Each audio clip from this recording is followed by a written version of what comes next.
We were dressed in sacks, and we were marched in there, and we were sold off to a student.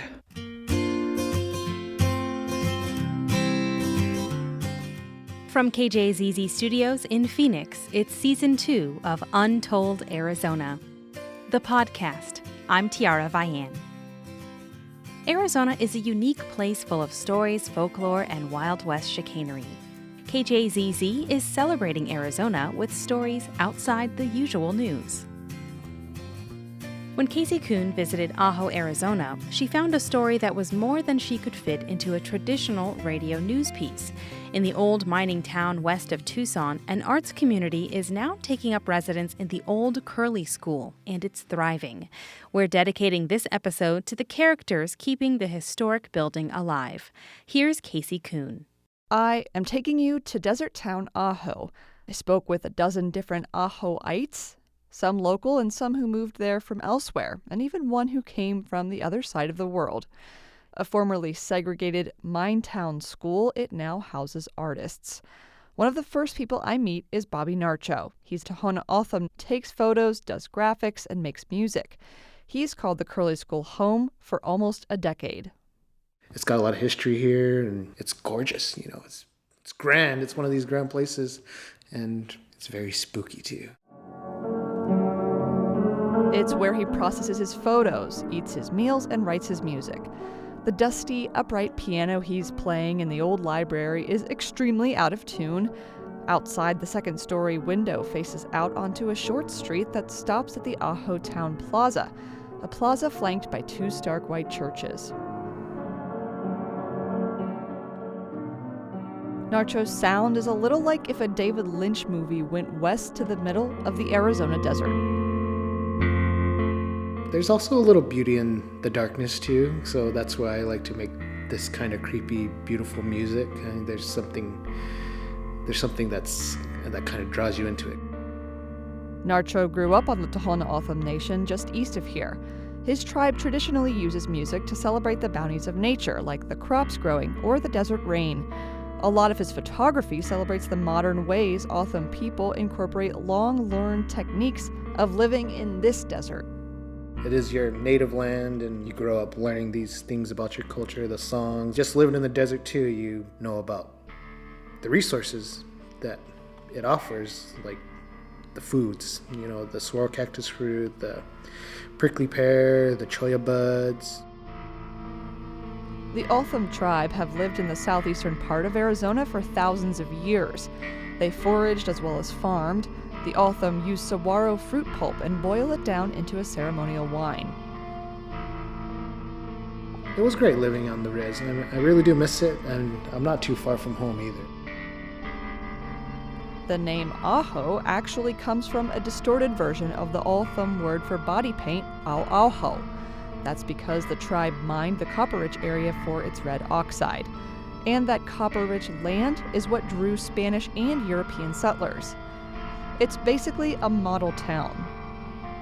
The plaza and the school were a place where everybody was welcome. The owner of the mine was playing on that City Beautiful movement idea that your town center will civilize your population. Tracy Taft is a former executive director of the International Sonoran Desert Alliance, or ISDA. It's a group trying to preserve the historic parts of this post-mining town. It's a hidden treasure. The giant open copper mine pit closed in the 1980s. Now it sits above the town like an enormous curled-up sleeping coyote. The town itself was designed like a bird with its wings unfurled. The plaza is the heart of the town, with wings fanning out as the residential neighborhoods. The Curley School is like the head, and a lot of it is built in a Spanish colonial revival architect style. And it was all segregated. Lorraine Marquez Eiler is Tohono O'odham and helped found the ISDA. It's history for the people. It's a lot of memories. You know, we all went to school here. I went to school here. This is where we grew up. She grew up in the Indian village built closest to the mine. Then there was the Mexican town and the Anglo-American town. In a historical text compiled by Forrest Rickard, the segregation was because, quote, frankly, the view that democracy and the ideal of a universal middle class were exclusively Anglo-American. While the historical text goes into great detail about the Anglo-American town, none of the text describes the quality of the Mexican or Indian blocks. Marquez Eiler remembers. When Indian Village was first set up, they put in little houses, 1-bedroom, 2-bedroom houses. Most of the families had 8, 9, 10, 11, 12, 13 kids. And you stuff them all in there, and that's what they did. But then not only that, they put outhouses out there. More like a hole in the ground. What can you say about that? Until a lot of things happened, a lot of accidents happened, kids falling in and whatnot. Luckily, the man behind us was chopping wood because we had, again, wood stoves, and heard the mother scream and chopped the thing down and jumped in and dragged the kid out. After that, the Indian Village got indoor plumbing. The segregation followed her into school. On a tour of the giant echoey auditorium at the Curley School, Marquez Eiler reflects.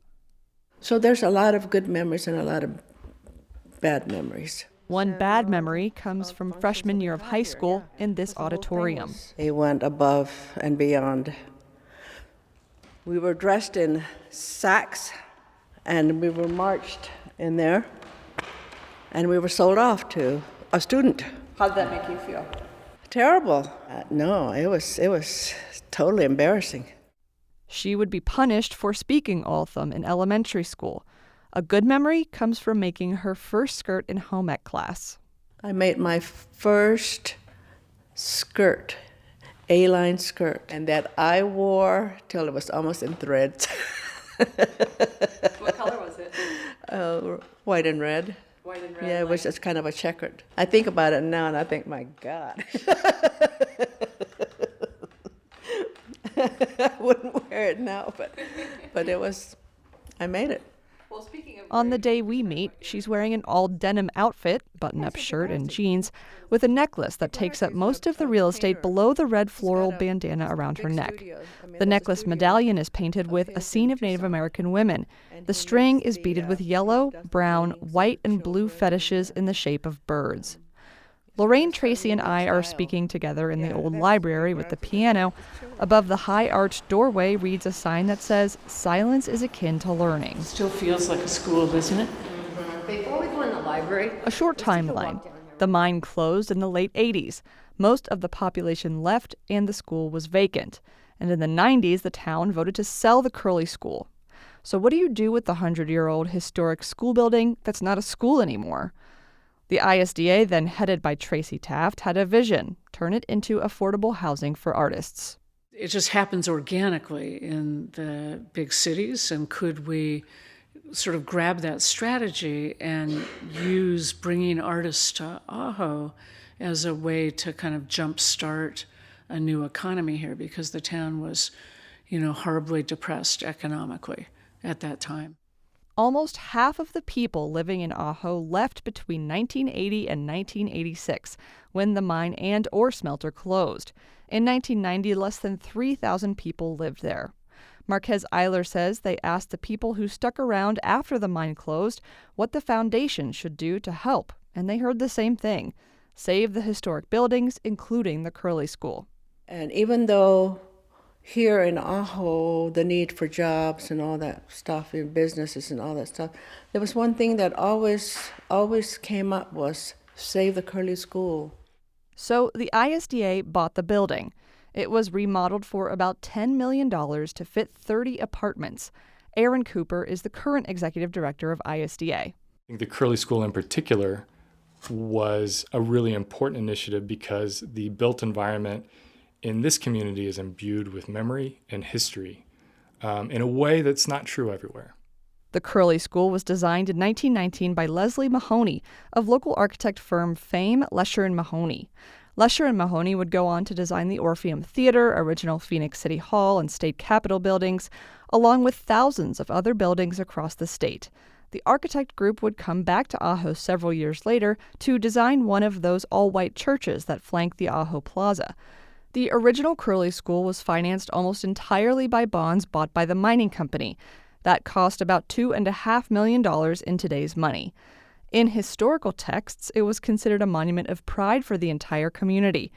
Cooper says the design of the building is worth saving, both for the aesthetics and history, and as a future economic driver. Just having affordable housing in and of itself is a great thing, but it doesn't feed into the bigger economic reactivation picture as much as bringing sort of a critical mass of creatives together. Cooper says over the last 10 years, more people have moved to Ajo, and while many are retirees, younger people are finding the charms of the small desert town near the Mexico border appealing. The artists living there now range from writers to papermakers, musicians, and jewelers. I think it's akin to cooking, that you got to have the meat that's already there, but you want to have some spices that you bring in. There are some amazing people and resources and assets that are already here, but we definitely want to continue to attract in additional individuals from the outside to say, what can you bring to the blend and to the mix that doesn't lose that character that's already here?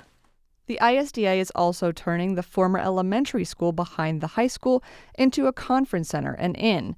It's a revenue-generating effort for the group run by a separate nonprofit. It's where they invite 2 resident artists that live in Ajo up to 4 weeks in the Sonoran Arts Residency. This venture is, according to Cooper, critically important to the overarching narrative of the community. After touring the main building, Cooper takes me to visit the artists in residence. First up is painter Karma Henry from Southern California. 4 paintings, ideas for some new ones, and really appreciated the environment here. Henry's been here nearly 2 weeks. Her classroom turned art studio still has large chalkboards. That chalkboard has a handwritten welcome note to Henry. She's a tribe member of the Paiute. She shows me one of the paintings she did while living in Ajo.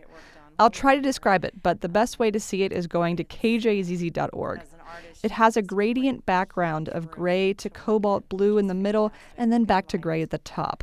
In a layering effect, the gradient is intersected with stacked triangles that act like windows to ribbons of colors. Colors like purple and the color of mountains right before the sun dips below the horizon. The triangles show peaks of approximate mountains on the top, green mounds at the bottom, and stripes and swaths of muted golds and yellows. The triangles parallel design lines in the architecture. This is an architectural feature that's here in town, and it's on the plaza, it's on the roof line of the hospital, and so I used it as part of a pattern here. And then this is a loose landscape of the open mine. Her neighbor artist in residence is Teatiwe Drinrinwi, a native Maori basket weaver from New Zealand. Coming here was about bringing my skill set, bringing my knowledge of basket weaving and sharing that with the Indigenous community here. The Tohono O'odham are renowned basket weavers with meaning baked into the designs and color of each handmade material. It's quite funny. There are similar ways in which we practice things back home which are very similar to here. His baskets are made of mucka, a native flax material from his home. Drinrin Rui gifted the Curley School a basket with a step pattern of alternating black and white weaves going diagonally up. So this pattern is called potama in Māori, and it means the stairway to heaven. In our culture, it symbolises your journey through intellectual, physical, and spiritual development. While the program hopes to woo young artists like Drinrin Rui, one major demographic is the retiree living on a fixed income. Like the next artist I meet, Arnold Alexander. He's a world-traveling Army veteran originally from Los Angeles. He lives here now with his small rescue Pomeranian mutt, Marley. You want to talk too, right? Okay, all right. Alexander holds Marley like a boombox slung over his shoulders. The dog seems to enjoy the elevated perspective. Can I get a picture of you guys? Smile, Marley, smile. His apartment is behind the Curley School. It's sparsely decorated with the only light piercing the stale smoke in the air from his cigarettes coming from the windows. There are several large prints of nature scenes, one of a bear eating salmon on the walls. The nature photography on the walls are his own. As soon as I saw a flower through the lens, I was hooked at this is it. Alexander hitchhiked around the world and has seen 20 different countries.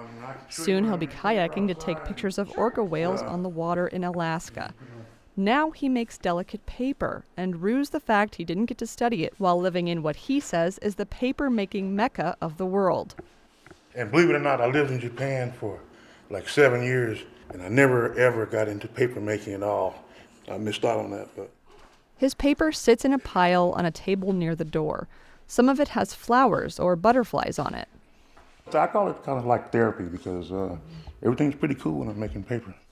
After Alexander's mother died, he found the Curley School on Craigslist 9 years ago. I'm pretty lucky to have this place because, I was looking, I didn't know really what I was looking for. I knew I had to leave where I was.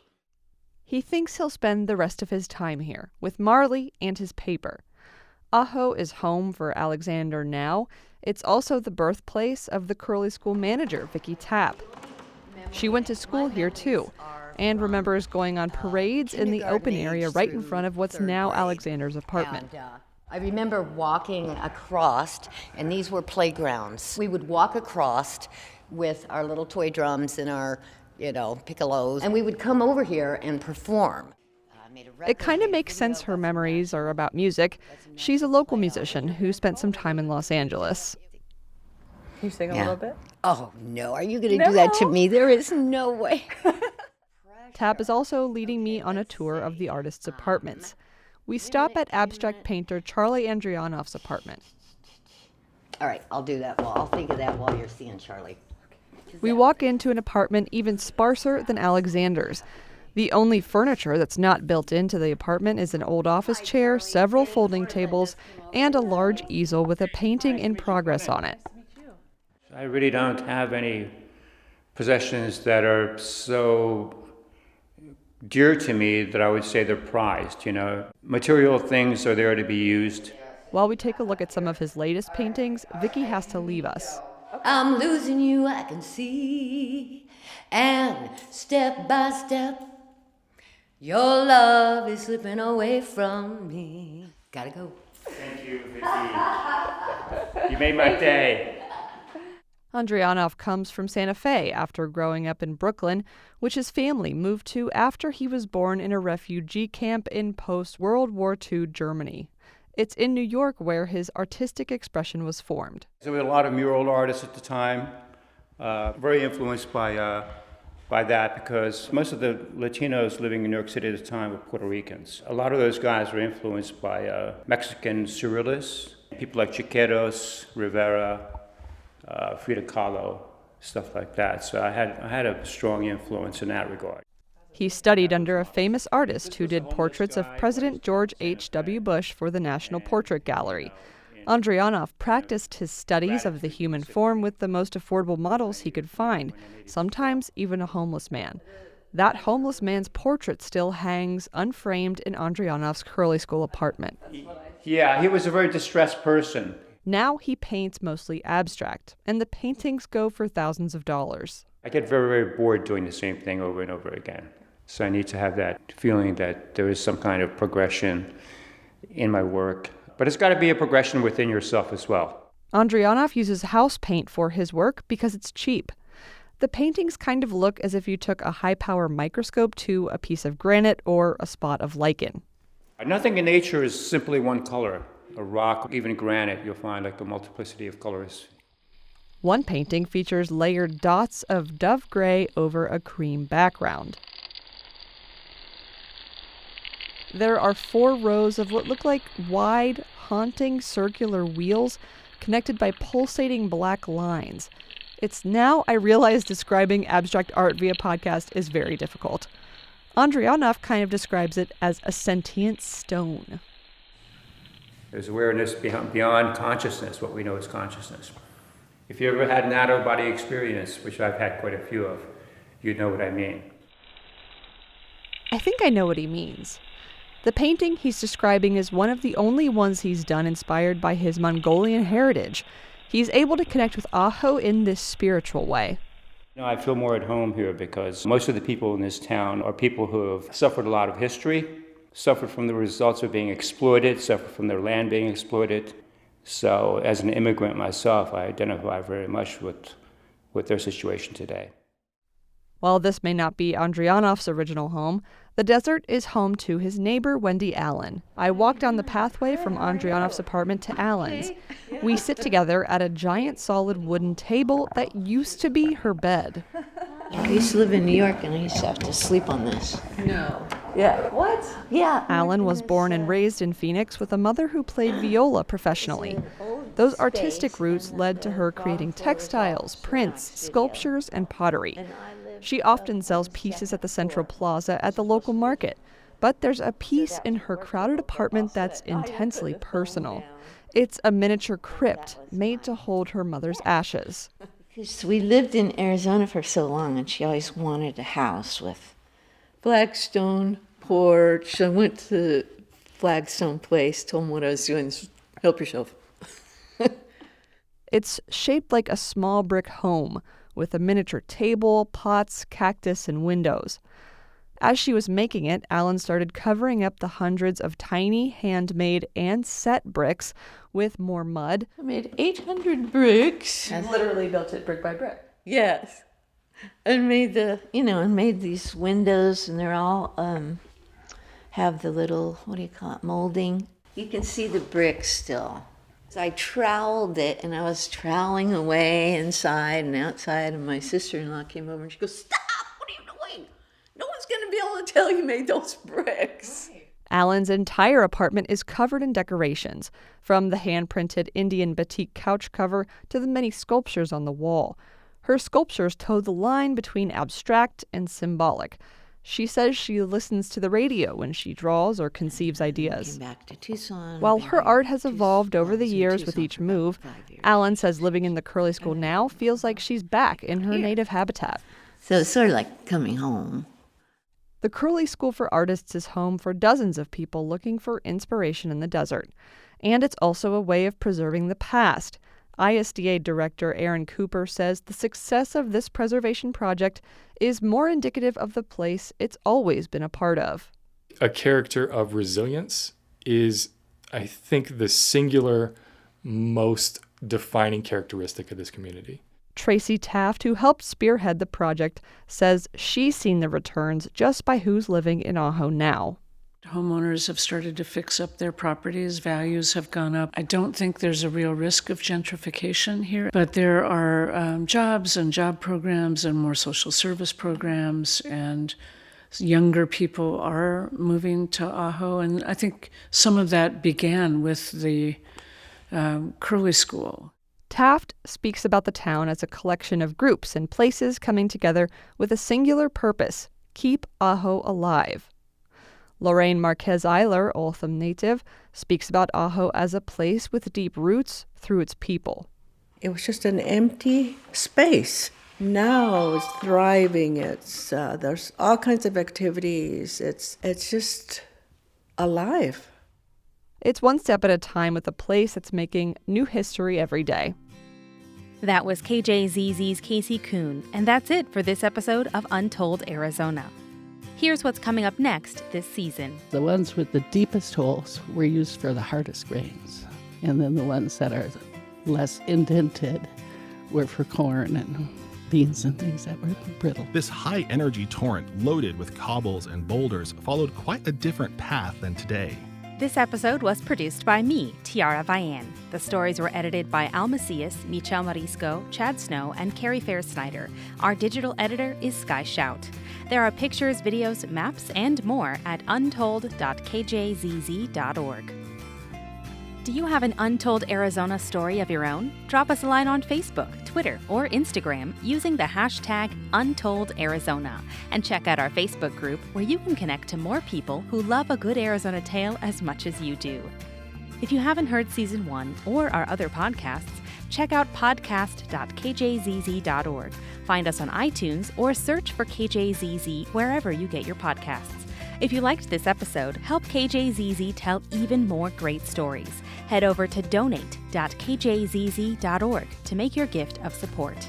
This is a KJZZ production. I'm Tiara Vian, and thanks for listening.